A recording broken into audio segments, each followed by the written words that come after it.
আমি আসলতে ভগৱান শিৱ মহেশ্বৰ আৰু শিৱলিংগ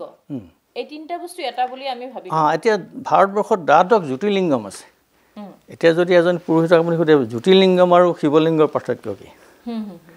শিৱলিংগ তেওঁলোকে ক'ব যে শিৱলিংগবিলাক মানুহে বনোৱা শিলেৰে কাটি পেলাই আৰু জ্যোতিৰ্লিংগটো নিজে নিজে প্ৰকট হোৱা কিন্তু নিজে নিজে প্ৰকট তেনেকৈ হ'ল কিবা এটাতো তাৰ চিম্বলিক আছে এতিয়া সেইটো প্ৰকটটো হোৱা নাই আচলতে তেওঁ কিবা কিবি সপোন দেখিহে মানুহে গৈ পেলাই খানি পেলাই উলিয়াই যিহেতু বা কিছুমানে দেখে যে গাই গৰুৱে তাতে গাখীৰ দি থাকে এনেকৈ স্বপ্নদৃষ্ট হৈ কিবা কিবি হয় অলৌকিকতাৰ মাজেৰে গৈ পেলাই তাত সেইটো জ্যোতিৰ্লিংগ এটা আৱিষ্কাৰ হয় কিন্তু আচলতে জ্যোতিৰ প্ৰতীক ভগৱানৰ হ'ল শিৱ সেইকাৰণে সদা শিৱ কয় আৰু এটা কথা আছে গড ইজ ট্ৰুথ সত্যম শিৱম সুন্দৰম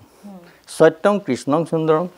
সত্যং বিষ্ণুং সুন্দৰং সত্যং বুদ্ধং সুন্দৰং ক'তো নাপাবা গড ইজ ট্ৰুথ ভগৱান সত্য শিৱ সত্য শিৱ মানে সেই জ্যোতিৰ প্ৰতীকটো নেদেখা শক্তিটোহে যিটো পৰম ব্ৰহ্ম অৰ্থাৎ যিজনক মানে আমি শিৱ বুলি কওঁ বা ভগৱান বুলি কওঁ তেওঁৱেই পৰমেশ্বৰ তেওঁ হ'ল পৰম পিতা সকলো আত্মাৰ শৰীৰৰ পিতা হ'ল আমাৰ ঘৰত থকা এজন